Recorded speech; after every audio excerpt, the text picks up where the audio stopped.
Olá, pessoal, bom dia, tudo bem? Vamos lá, então, enquanto o pessoal vai entrando aqui, eu vou me apresentar para vocês. Meu nome é Bruna, eu sou responsável aqui pelo comercial da Skill. Vou estar acompanhando junto com o Charlie e com o Rafael, né, que vão estar falando sobre LGPD, né, e aí qualquer dúvida que vocês tiverem depois, ou, enfim, mais informações, eu me coloco à disposição, então, para estar esclarecendo e auxiliando vocês, tá bem? Obrigado, Bruna. Então, eu sou o Charlie, tá? Antes da gente iniciar o assunto propriamente dito, eu vou em 2 minutos falar o que a Skill faz e o que é, enfim, a Skill. A Skill é uma plataforma de recrutamento e seleção online, né, que usa inteligência artificial para fazer o match entre os melhores candidatos e as melhores vagas. Então, a gente sempre procura fazer essa conexão e com um desafio grande de realmente ter uma ótima experiência para ambos os lados, tanto para os candidatos quanto para a empresa, que todo mundo tenha a melhor experiência possível e focando em reduzir tempo de contratação, reduzir custo, reduzir a burocracia do processo de recrutamento e seleção e também diminuir a rotatividade na empresa. E você pode fazer na Skill todo o processo, né, desde a solicitação de vaga, compartilhamento, receber candidatos, o ranqueamento automatizado e também gerenciar os candidatos e encontrar o melhor candidato para a sua vaga. A gente usa inteligência artificial para fazer isso, né? A gente leva em conta uma centena de pontos de dados, mas os principais são geolocalização, onde que está o candidato, onde que está a vaga, quais são as habilidades necessárias, os traços de personalidade do candidato, o salário, né, se está alinhado com a vaga, a cultura corporativa, a formação da pessoa e também a experiência necessária para essa vaga, né? A gente tem muitas funcionalidades, eu separei algumas aqui só para vocês entenderem o que tem na plataforma, né? Tem a página de trabalho conosco, o portal de recrutamento interno para recrutar interno na empresa, definição de processo personalizado para cada vaga, a gestão dos candidatos, né? E também a questão de privacidade, porque a gente vai estar falando de LGPD e privacidade é muito importante, que só quem tem que ter acesso ao dado tem que ter acesso ao dado e a gente zela muito por isso. Né? Também a questão de pesquisa de candidatos na nossa base Skill, então você pode atrair seus candidatos para a plataforma, mas a gente também tem candidatos que você pode estar convidando para participar das suas vagas. Né? Comunicação direta com o candidato, seja por WhatsApp, por e-mail integrado na plataforma. Né? Também questão de provas que você pode estar aplicando, né? Teste de perfil, né? Eliminação automática de candidatos que não têm fit com a vaga, né? Gestão de candidatos favoritos para poder buscar, identificar pessoas que têm perfil para sua empresa, mas que não tem uma vaga aberta agora, você pode chamar essas pessoas. Integração com portais, né, de divulgação como o Indeed e outros portais. Né, vídeo de perfil de candidato, né, você poder ter etapa de entrega de documentos, entrevista online, integração com outras plataformas e está adequado e alinhado aí com a lei de proteção de dados. Né. Eu separei alguns clientes, né, só para vocês saberem aí, são clientes que estão bem felizes com a nossa plataforma e resumidamente é isso, em 1 minuto e meio, consegui falar o que é Skill, né, que é essa plataforma que é para ajudar vocês no processo de recrutamento e seleção. Tá? Então, se vocês quiserem mais informação, olhem no nosso site, fiquem bem à vontade, a Bruna está à disposição, né? Então, a gente está aí para apoiar vocês nesse desafio que é tornar esse processo de recrutamento, seleção, compliance com a Lei Geral de Proteção de Dados, né? Então, aqui no início eu vou fazer uma breve reflexão sobre privacidade de dados e o processo que a gente está vivendo, o momento que a gente está vivendo, e o Rafa vai fazer uma abordagem mais da lei em si, né, e aplicações. Então, eu sou o Charlie Macedo, como eu falei para vocês, a minha formação é da área de desenvolvimento de software, inteligência artificial e administração. Por exemplo, meu mestrado foi na área de administração. E eu tenho vivido essa realidade do RH já faz alguns anos, tá? Principalmente na área de recrutamento e seleção. E a gente sabe que o recrutamento e seleção e o RH todo tem um desafio muito grande com essa questão da Lei Geral de Proteção de Dados, porque a gente tem dado pessoal o tempo inteiro. O RH respira dado pessoal. São os dados das contas bancárias dos funcionários, são os dados familiares da pessoa, são atestados, são históricos da vida da pessoa. Então, o RH está completamente conectado a essa realidade. Então, por isso que a gente fez questão de fazer focado nesse público o evento. Tá? Algumas reflexões que eu separei para a gente começar é que hoje todas as empresas são empresas de tecnologia, pelo menos as que vão ficar abertas. Tá? A maior parte dos negócios dependem hoje de tecnologia. Se você tem uma editora, você depende de tecnologia para distribuir livro, você depende de tecnologia para se diferenciar dos concorrentes. Se você tem uma indústria, você depende de tecnologia para ter uma industrialização mais eficiente, para você contratar mais eficiente, para você vender mais eficiente. Então, todas as empresas são empresas de tecnologia. Mais para frente, a gente entra numa discussão que as empresas vão se transformar de alguma forma em empresas que usam software, né? Ou são empresas de software. Mas isso é uma discussão que a gente vai ter daqui a alguns anos, que não tem mais como a gente entregar produto sem ter software embarcado na maior parte das vezes, né? Seja equipamento, seja bens de produção, bens de serviço, acabam todos passando por isso da tecnologia. E se a gente é empresa de tecnologia, a gente precisa ter pessoas, porque tudo é pessoas, né? A gente precisa ter pessoas que sejam pessoas com conhecimento de tecnologia, pessoas que tenham uma compreensão de que as coisas mudam rápido, porque o nosso cenário atual é um cenário de mudança. E as plataformas, o mercado precisa se adaptar a isso. E eu diria, até desafiaria vocês a pensarem os negócios de vocês independente do que sejam. Onde a tecnologia pode melhorar esse negócio, onde a tecnologia pode estar agilizando. Né? E uma outra reflexão é que a transformação digital é um fenômeno cultural. Tá? É como a revolução industrial, gente. Não é opcional. Todo mundo vai ser afetado por essa transformação. Algumas empresas em maior escala, outras em menor escala, mas não tem para onde correr. As empresas vão passar por uma transformação digital. As que não passarem correm o risco de não passar para a próxima etapa. Tá? Elas correm o risco de se tornarem obsoletas e serem substituídas. Então, a gente como setor de RH, a gente como setor jurídico, por exemplo, a gente tem que parar e fazer análise. O que é que eu tenho que fazer para manter os meus dados nessa transformação digital de forma segura e o que eu tenho que fazer no meu departamento, para o meu departamento passar para a próxima etapa, para ele sofrer essa transformação digital, se tornar mais eficiente e tornar que esse dado que está circulando seja gerenciado de forma eficiente e melhorar o processo. E todos os negócios, todos funcionam baseados em dados. A gente pode dizer, não, mas a minha indústria é focada em aço, ou a minha indústria é focada em veículos.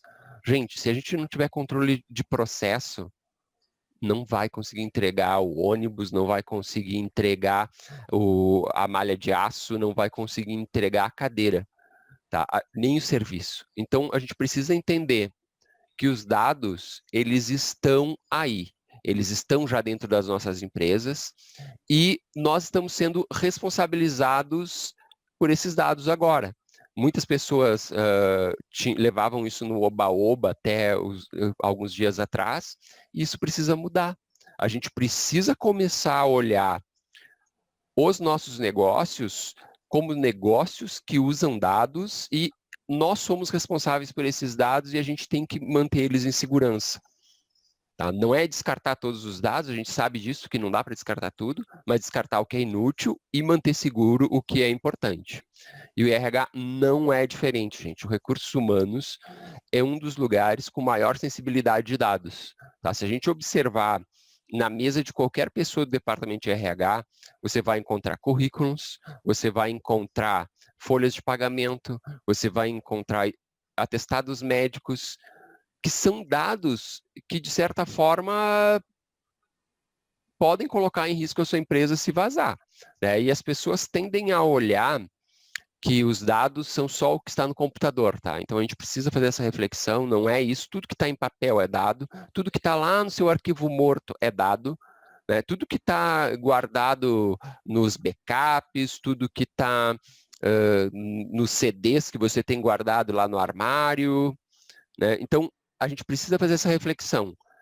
O dado está presente na vida dos nossos negócios e a gente precisa se preocupar com ele, a gente precisa dar atenção para ele, tá? E no RH a gente tem muito dado.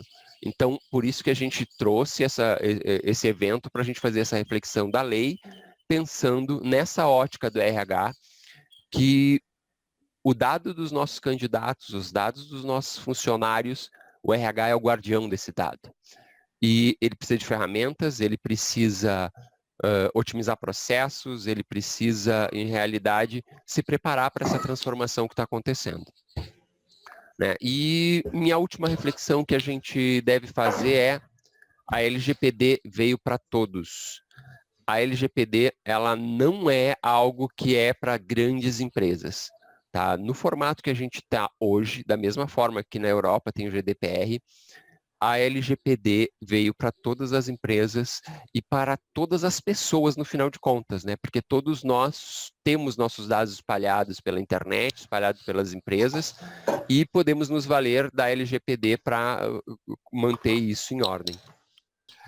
A gente tem que olhar para a LGPD como um guia, e sempre que a gente pensar em criar um processo novo, sempre que a gente pensar em organizar coisas novas na nossa empresa, a gente tem que começar a pensar de onde estão vindo esses dados, que dado eu preciso realmente, eu preciso desse dado, tá? Então, a gente precisa cuidar que esses dados sejam bem tratados, tá? Então, é um novo paradigma, eu queria trazer essa reflexão antes do Rafael começar a falar sobre a parte legal da LGPD, tá? Que nosso negócio é movido a dados e todos nós somos responsáveis, né? Então, essa era a reflexão que eu queria fazer para a gente começar a nossa conversa. Rafael, te passo a palavra, tá? Aí pode fazer teu compartilhamento, eu estou parando o meu. Um bom dia a todos. Obrigado pelo convite, Charlie Esquil. Sempre um prazer falar de LGPD. Vou falar um pouquinho hoje sobre a LGPD voltada especificamente para o setor de RH, como o Charlie não só me convidou, mas como já avisou.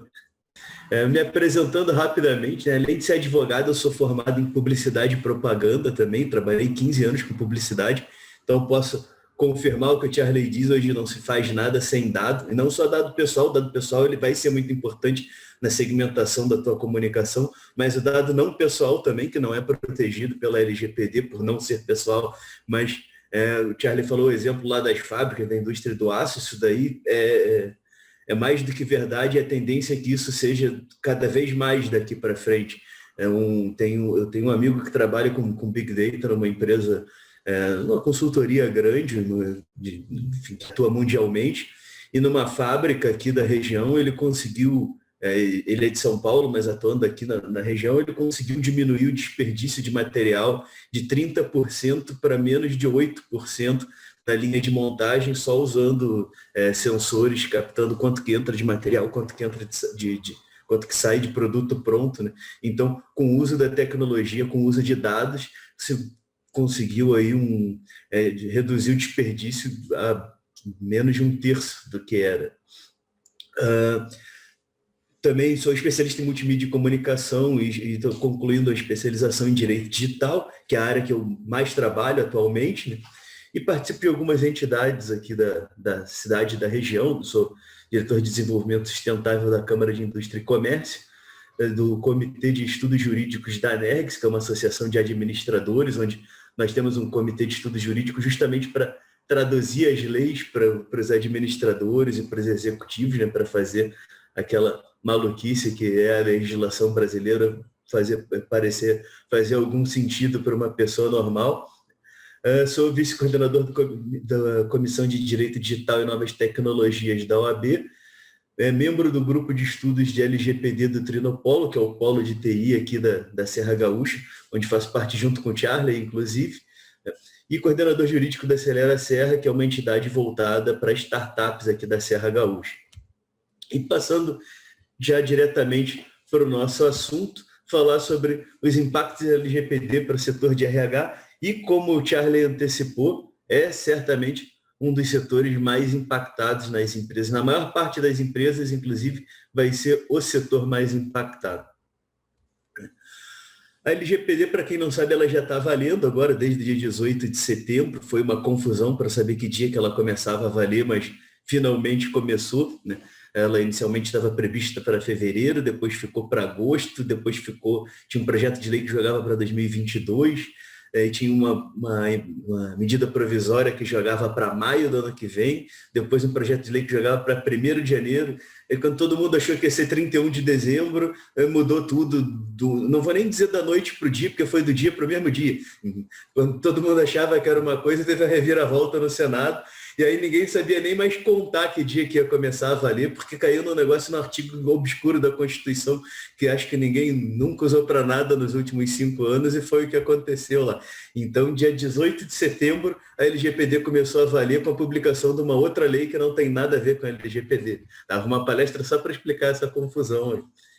E as sanções, né, a multa, as advertências, essa parte de punições, vamos chamar assim, da LGPD, ela é aplicável a partir de 1º de agosto do ano que vem. O que não quer dizer que a gente já não tenha que cumprir a lei, tá?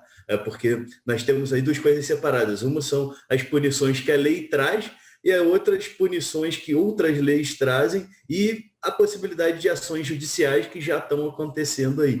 Então, você não pode ser multado com base na LGPD, mas pode ser multado com base em outras leis e pode ter que responder a processos judiciais já agora, desde o dia 18 de setembro.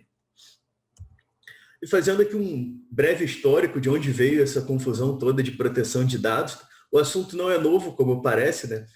Lá em 1890, não está escrito errado, é 1800 mesmo, o Brandeis e o Warren publicavam um artigo sobre o direito à privacidade, onde eles defendiam o direito de ser deixado só, né, o direito de ser deixado em paz, que foi um artigo fundante aí para a discussão de privacidade, de uma série de outros direitos nossos, inclusive para o direito à proteção de dados pessoais. Já nos anos 60, essa questão foi afunilando, daí mais especificamente para os dados pessoais. Isso começou com uma proposta do presidente Lyndon Johnson nos Estados Unidos de juntar todos os bancos de dados do governo em um mega banco de dados, como se nós aqui juntássemos o Detran com o SUS, com Receita, com tudo junto no mega banco de dados, que o governo acabaria sabendo mais de você do que você mesmo. E que, de certa forma, é o que está acontecendo agora, sem muito estardalhado, está acontecendo de novo, mas hoje isso já não é uma coisa tão assustadora quanto era nos anos 60. Nos anos 70, nós começamos a ter a lei propriamente dita de proteção de dados. A primeira delas foi em Hesse, que é um estado alemão. Essa lei completou 50 anos agora em outubro, e ela valeu por quase 50 anos. Agora ela não está mais valendo em razão do GDPR, mas 5 décadas praticamente uma lei de proteção de dados valendo. Suécia teve a primeira lei nacional de proteção de dados em 73, a Alemanha teve depois em 78 a sua. As constituições de Portugal e da Espanha, lá em 76 e 78, já tinham previsão para tratamento de dados, inclusive tratamento de dados informatizado. A de Portugal originalmente falava do tratamento de dados mecanográficos, né, que é da famosa máquina de escrever, hoje já nem tão famosa assim, mas depois foi mudada para dados tratados em, eu não me lembro bem o termo, mas já mudou de mecanizado para informáticos. E daí já puxando para o que vale hoje aqui para a gente, em 95, começou a valer a diretiva 9546 na União Europeia, que foi a que originou o GDPR, que é o Regulamento Geral de Proteção de Dados da União Europeia, que por sua vez inspirou, em muitos aspectos até foi copiada aqui pela nossa LGPD, que, como já falei, está valendo desde setembro. Essa introdução é legal para a gente ver um pouco isso não é uma coisa tão nova quanto parece, mas também para a gente ver aí que só a parte que diz respeito à LGPD especificamente já tem no mínimo 25 anos aí, porque o que vem da diretiva de 95 é mais ou menos o que nós adotamos aqui no nosso modelo brasileiro. Então a gente não está inventando uma coisa nova e a gente pode olhar para lá com uma certa segurança para tentar entender o que vai acontecer aqui daqui para frente com a LGPD, né? Basicamente, olhando o que tem acontecido nesses 25 anos na Europa. E para a gente entender a LGPD, a primeira coisa que a gente tem que saber é o que é o tal do dado pessoal.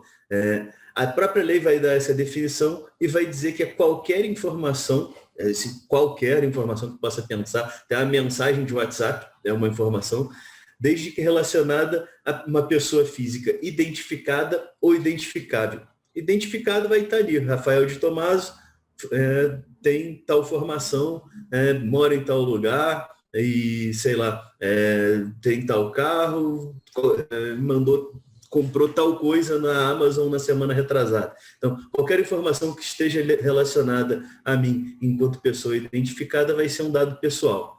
A identificável é quando, cruzando informações, eu consigo descobrir quem é essa pessoa, mesmo que não tenha o nome dela lá.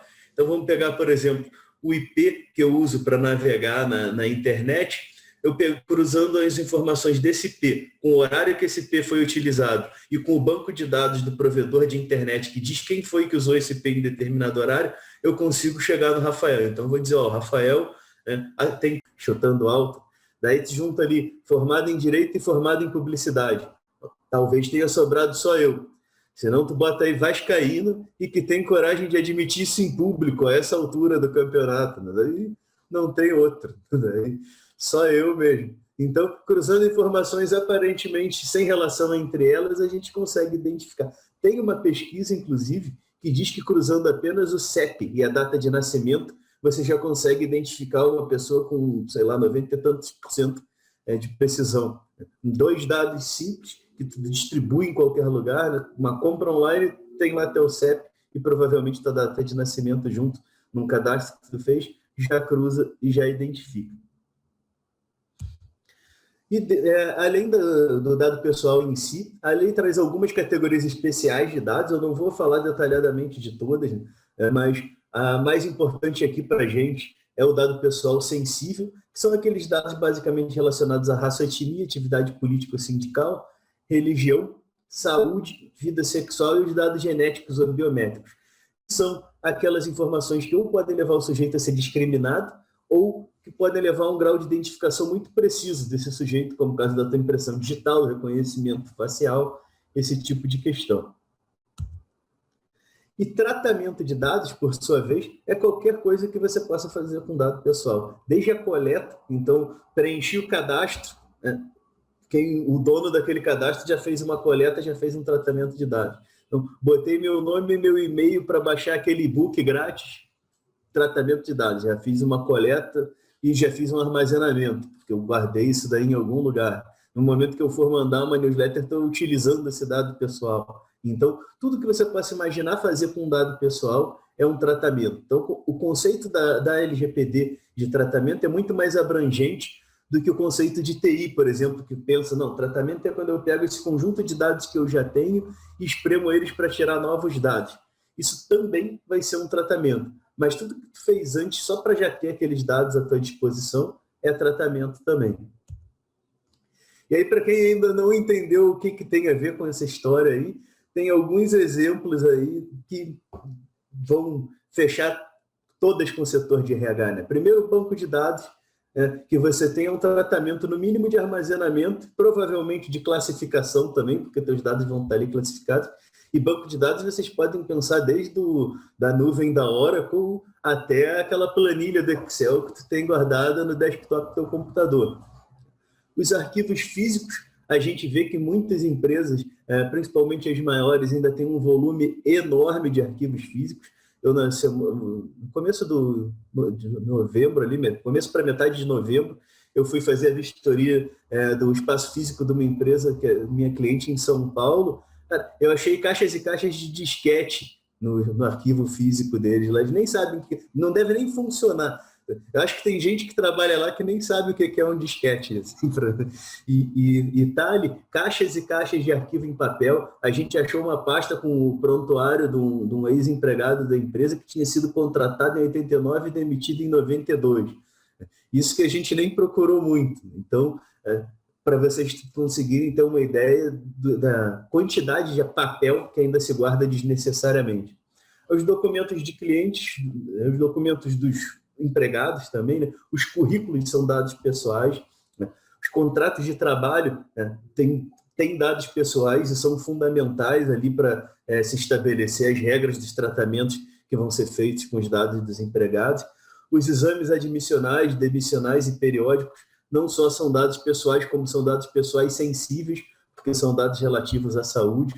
Então, assim, é um mundo de dados pessoais que a gente lida, às vezes, sem nem perceber. E foi como o Charlie falou, não se entra num departamento de RH de empresa nenhuma, de nenhum porte, sem se deparar com alguma coisa na mesa de alguém ou na cadeira do lado ali.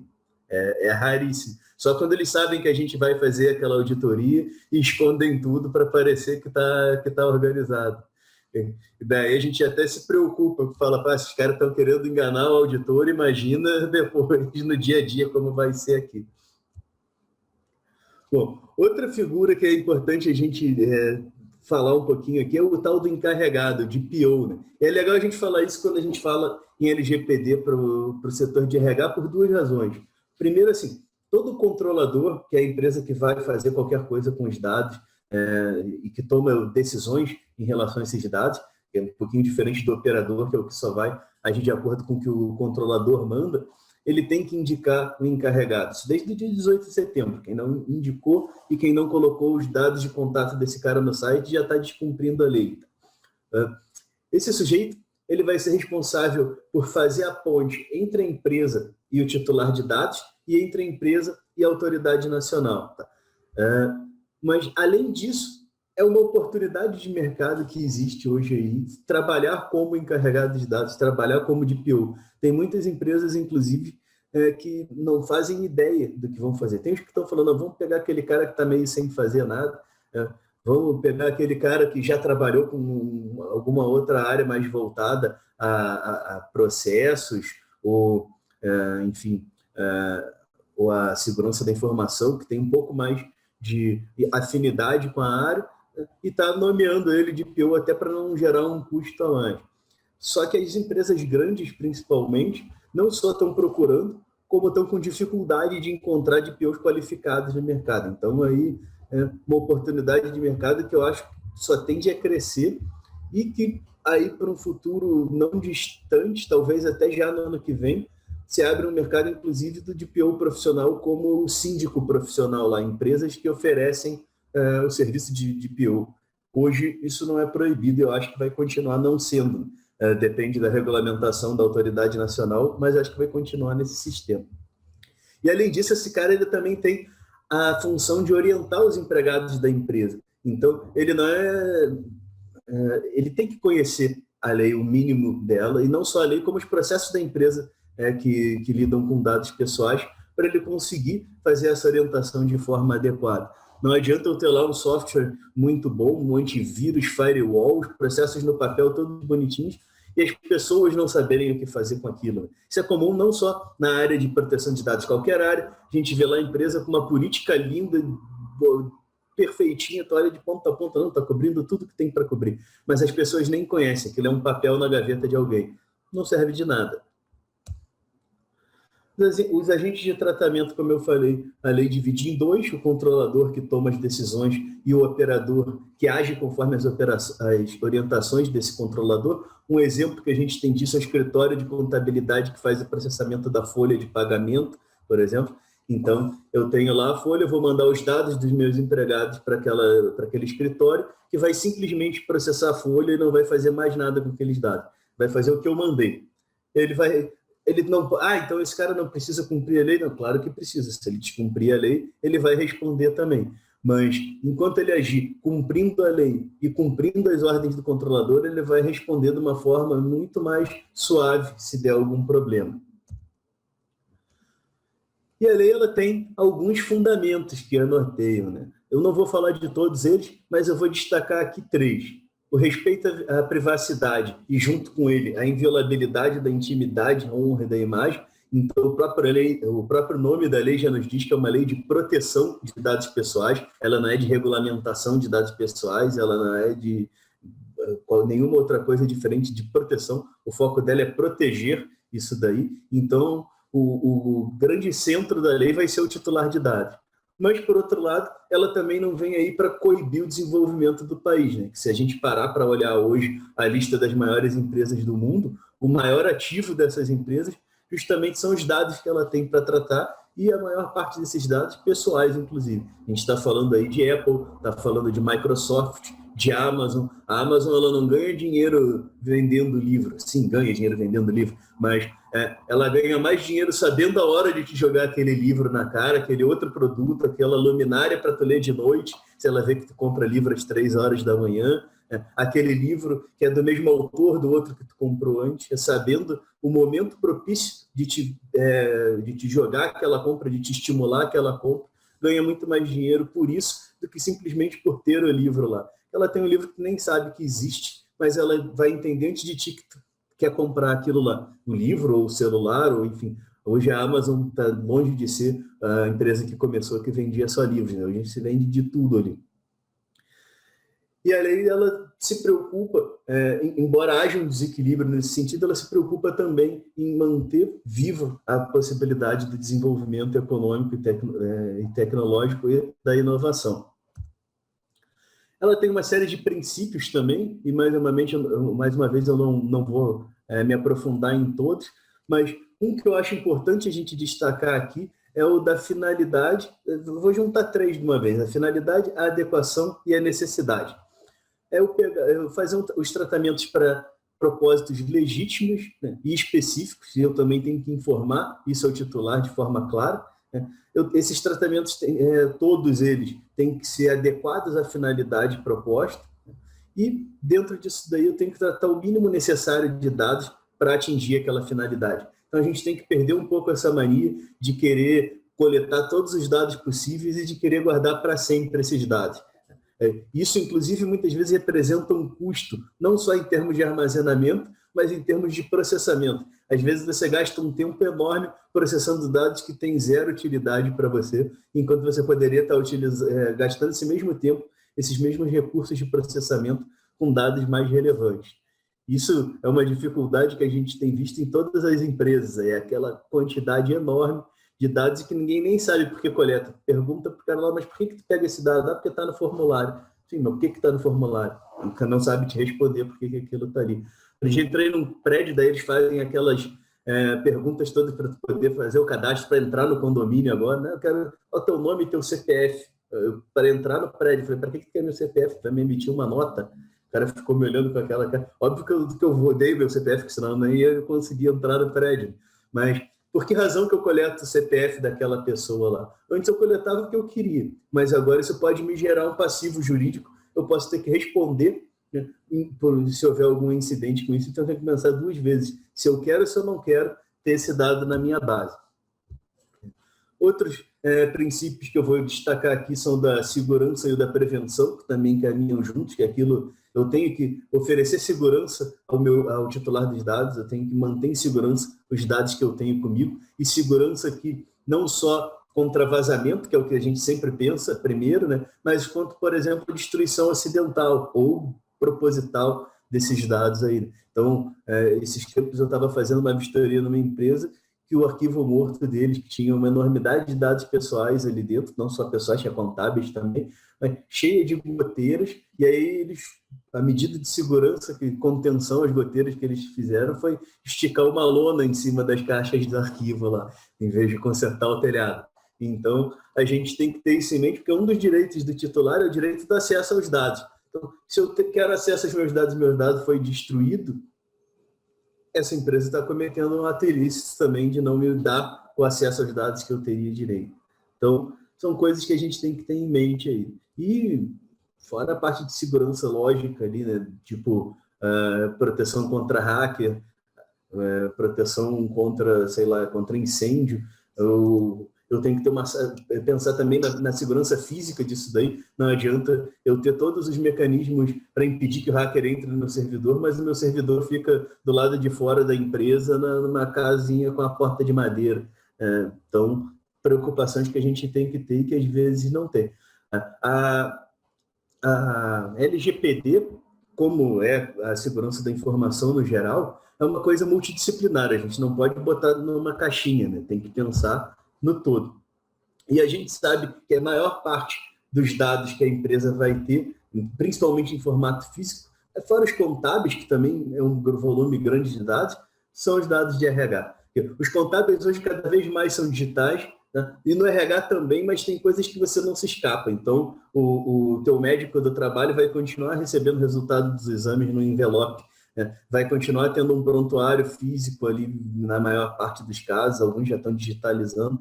Então, vai ter o currículo, não tem empresa que não receba o currículo em papel na portaria ou do prédio da própria empresa. Ele não sabe nem o que faz. Às vezes tu entra, tem gente que já deve ter morrido e a empresa ainda tem aquele currículo datilografado lá. Então, para que manter esse volume de dados que eu não uso para nada? A lei, obviamente, ela traz algumas sanções, aquelas que eu comentei lá no começo, não vou detalhar todas. A que mais assusta o pessoal é a multa de até 50 milhões, mas a que mais me assusta é a publicização da infração, e para mim a imagem da empresa vale muito mais do que 50 milhões em muitos casos. Então, na área de segurança, por exemplo, a tua empresa teve um vazamento, ela não vai ter um segundo, porque ela vai quebrar antes disso. Uma palestra, esses tempos, o palestrante comentou que segurança só se vende uma vez. Então, vazou, acabou a imagem da tua empresa. Está vendendo uma coisa que você não tem. E, assim, mais significativo para a gente do que as sanções são os critérios para aplicação dessas sanções, né? Aconteceu o problema, né? Então, tem uma série de coisas que vão pesar para saber se a tua sanção vai ser uma advertência, se vai ser um TAC ou se vai ser uma multa de 50 milhões. Claro, tem aquelas de sempre lá, a gravidade da infração, o grau do dano, né? A vantagem ao ferido pretendido. É diferente eu ter um vazamento ou incidente porque hackearam o meu servidor, mesmo eu tendo tomado um monte de medidas de segurança, e eu vender meus dados para o banco para vender financiamento, crédito consignado para o meu empregado. Então, isso vai pesar também. Ambos são ilícitos, mas um é muito mais grave, porque você fez pensando em ganhar dinheiro com aquilo ali. E aqui a parte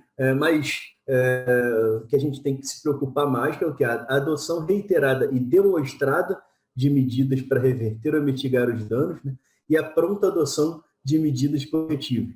Ou seja, eu tenho que me preocupar não só em fazer, mas em demonstrar que estou fazendo, e se der um problema, em fazer e demonstrar que fiz alguma coisa para minimizar o estrago. Então, é a importância da gente saber exatamente quais são os dados que a gente trata, quais são os tratamentos que a gente faz, conseguir documentar o que está sendo feito e conseguir agir rapidamente se a gente tiver um problema. E aqui, o pessoal do RH já está acostumado com a necessidade de documentar as coisas em razão da justiça do trabalho, das ações trabalhistas. Você sabe que não basta você dar um treinamento para um empregado usar uma máquina. Você tem que documentar que ele fez aquele tratamento, aquele treinamento. Porque se você deu o treinamento, mas chega na frente do juiz e você não consegue comprovar que fez, é como se não tivesse feito treinamento.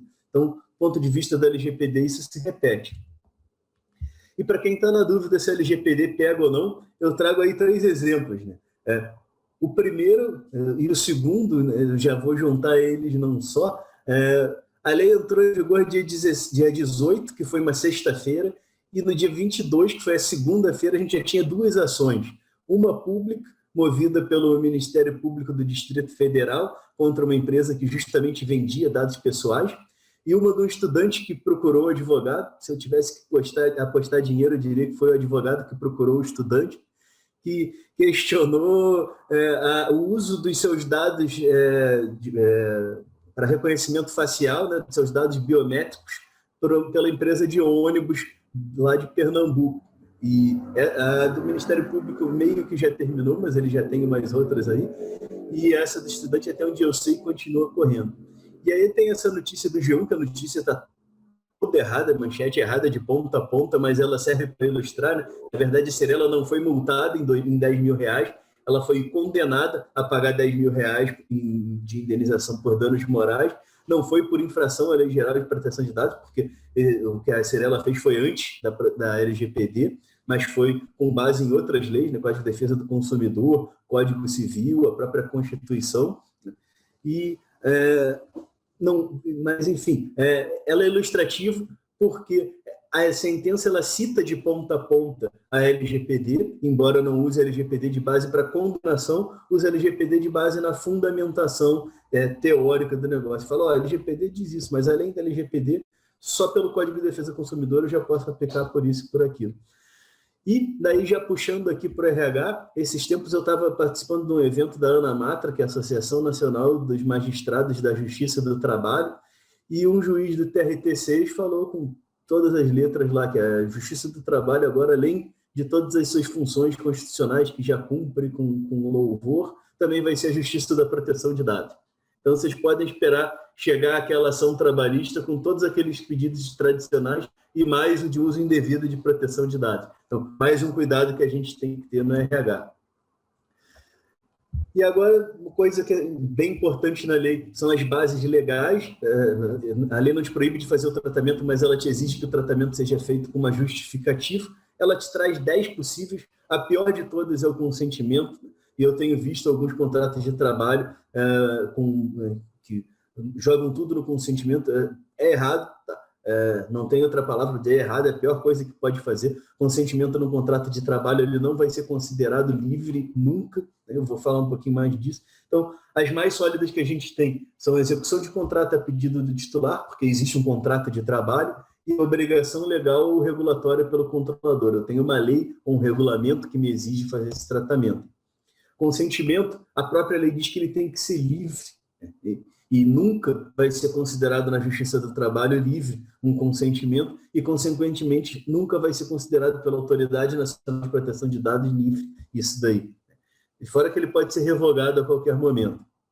Ele vai ser nulo em diversos casos, entre eles se as informações não forem apresentadas de forma clara, daí você contrata o sujeito lá para, sei lá, para operar vamos pensar, um jovem aprendiz do ensino médio, que, enfim, está tendo o primeiro trabalho, daí você joga aquelas 8 páginas de consentimento na cara dele, isso nunca vai ser considerado claro. Né? Ou tu vai contratar alguém para limpeza, com ensino médio incompleto, nunca vai ser considerado claro, então vai ser nulo.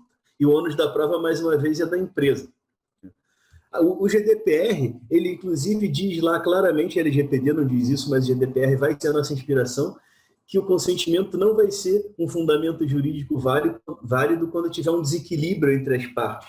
E a gente sabe que aqui no Brasil vai ser considerado em qualquer caso na Justiça do Trabalho ou na NPD que há um desequilíbrio entre o empregado e o empregador.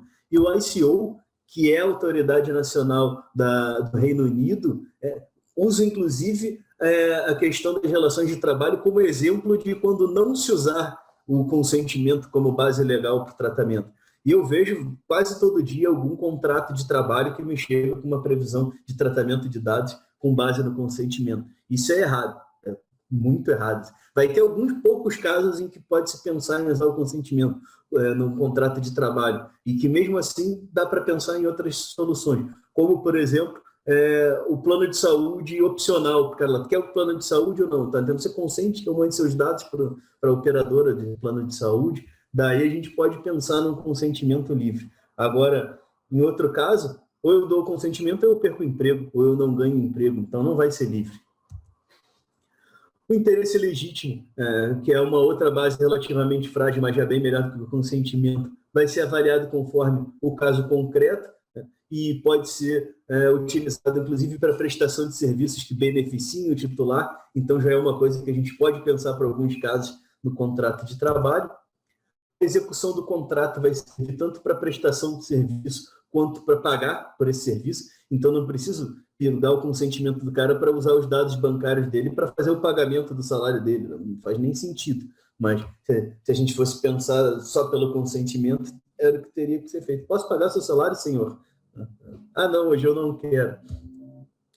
a obrigação legal regulatória, a própria lei vai te determinar que você tem que fazer aquele tratamento.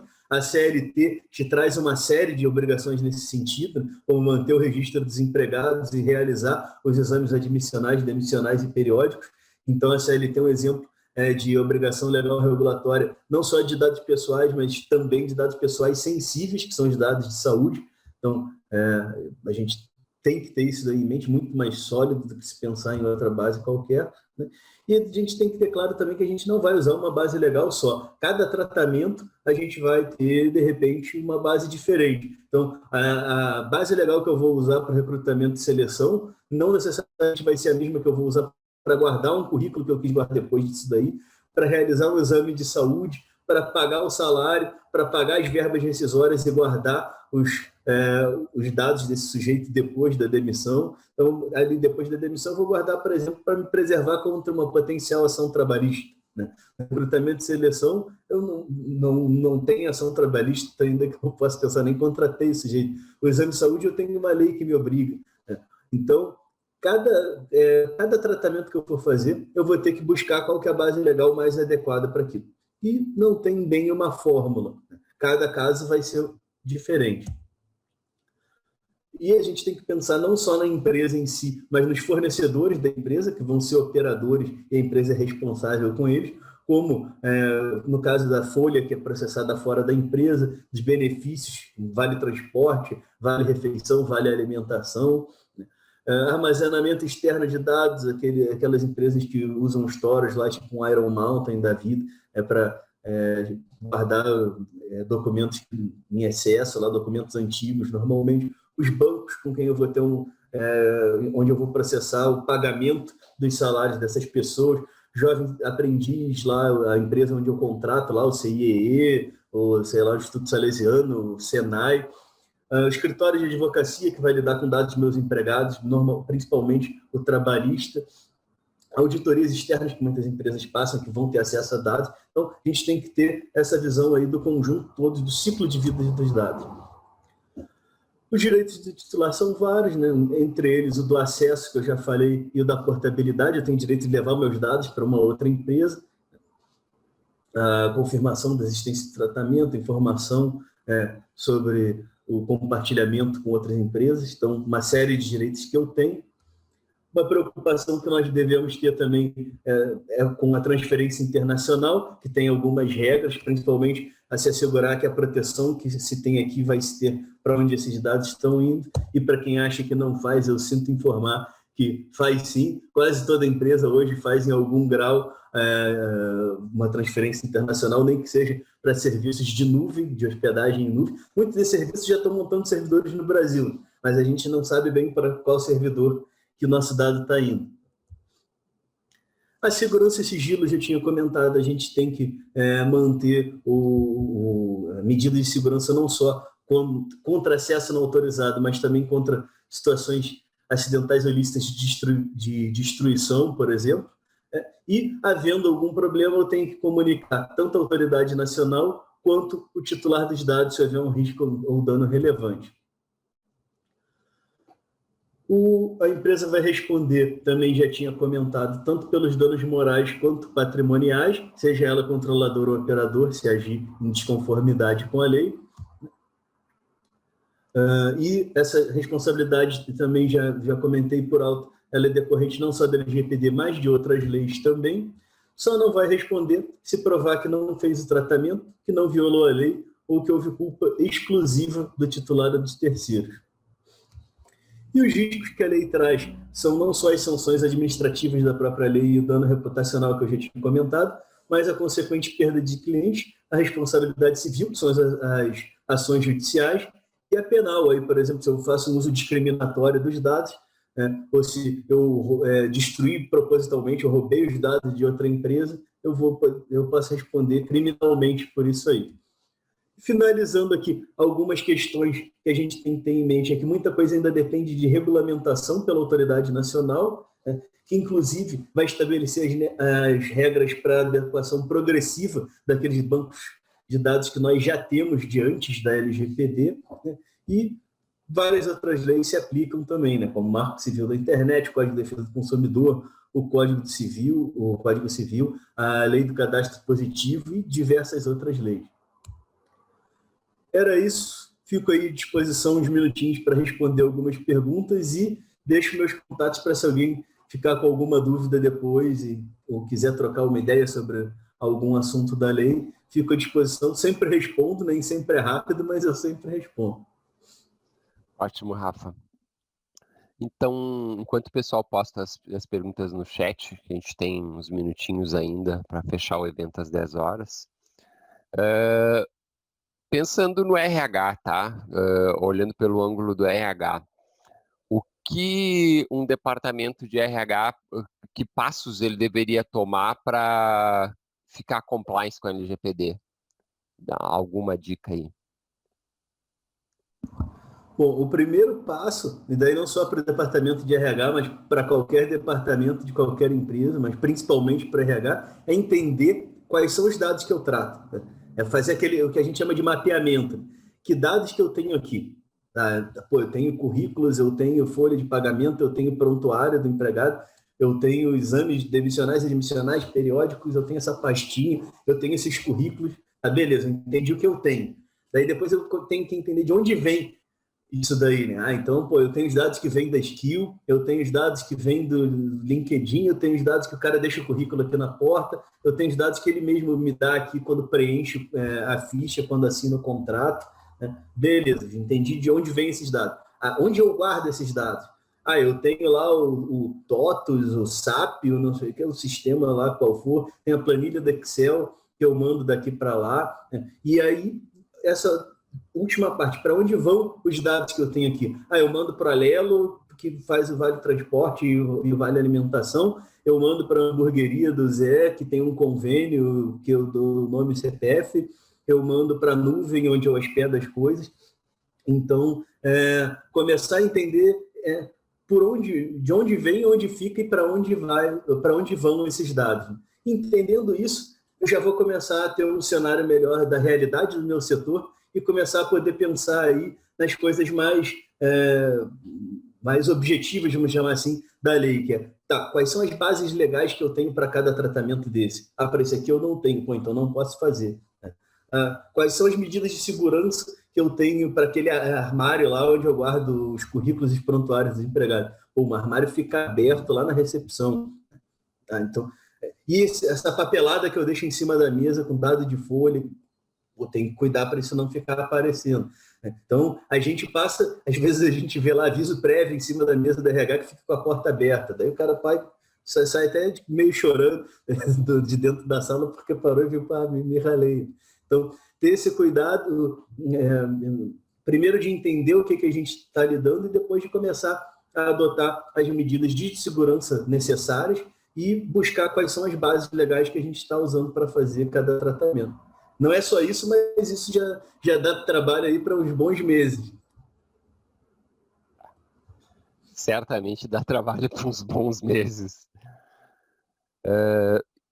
Pessoal, vocês podem postar no chat, tá? As perguntas aí. Tá. Tu falou sobre a questão de que a empresa toda tem que fazer...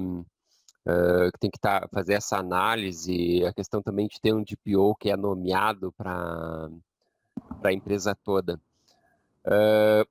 E em relação a isso, das empresas terceirizadas de DPO, tá? Como que tu está enxergando isso? Como que está enxergando para que isso vai acontecer de realmente a prática de mercado, pelo que tu está vendo em relação ao DPO? O que eu tenho visto em relação a esse mercado de empresas terceirizadas é que o pessoal ainda está com um pouco de receio de investir nisso, porque como isso é uma coisa que pode ser passível de regulamentação, e, por exemplo, na União Europeia o DPO tem que ser uma pessoa física, né?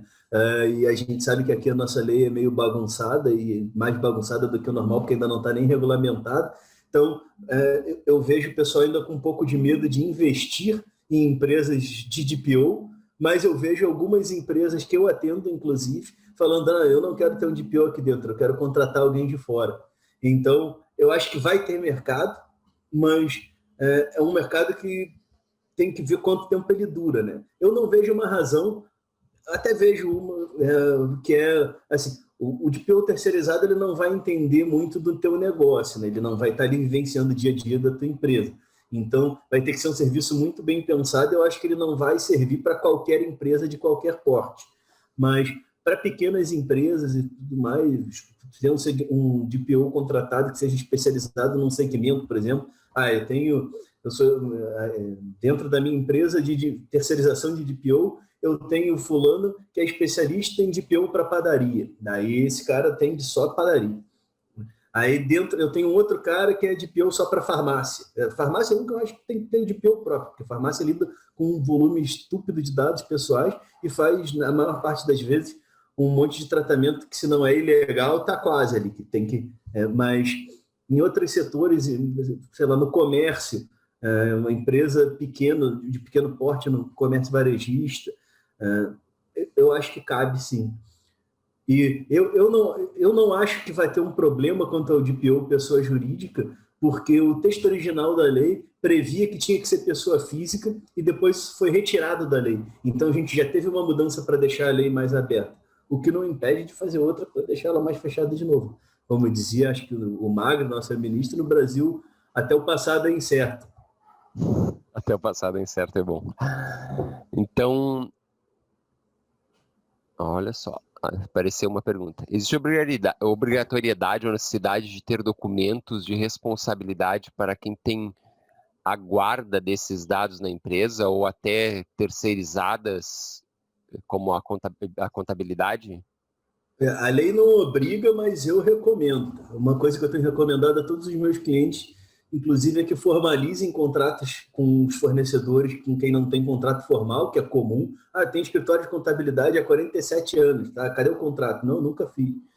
E a outra é pegar os contratos que já existem e fazer aditivos a esse contrato, especificamente quanto a o que é responsabilidade de quem no que diz respeito à proteção de dados. Não quer dizer que tu não vai responder se houver um problema com esses dados, mas pelo menos tu vai ter uma facilidade maior para cobrar da empresa que deu causa a esse incidente, né? A esse problema com os dados. Rafa, a gente está chegando às 10 horas, né? Eu queria agradecer a tua participação, queria agradecer a participação do público, até vou colocar o slide com os dados de contato aqui. E dizer que a gente está à disposição, né? Podemos bater mais papo sobre LGPD, podemos, se alguém quiser alguma informação sobre a Skill também, pode entrar em contato. A Bruna, para qualquer parte comercial, pode entrar em contato com ela, é bruna@skill.com.br, bem fácil. Rafa, eu sei que tu tem um evento agora às 10 horas, tá? Te libero. Muito obrigado pela tua participação. Convite aí. Eu tenho mesmo agora fazer uma palestra sobre LGPD na saúde para a OAB do Rio Grande do Sul. Então tá aquecido o negócio aqui. Então, o pessoal que tá em dúvida, mercado tem. Tem por aí. Então tá, gente, muito obrigado e até o próximo evento. A gente, agora só o ano que vem, né? A gente volta com mais um Meetup e a gente manda o convite para vocês, tá? Um grande abraço e até mais. Um abraço e bom dia a todos.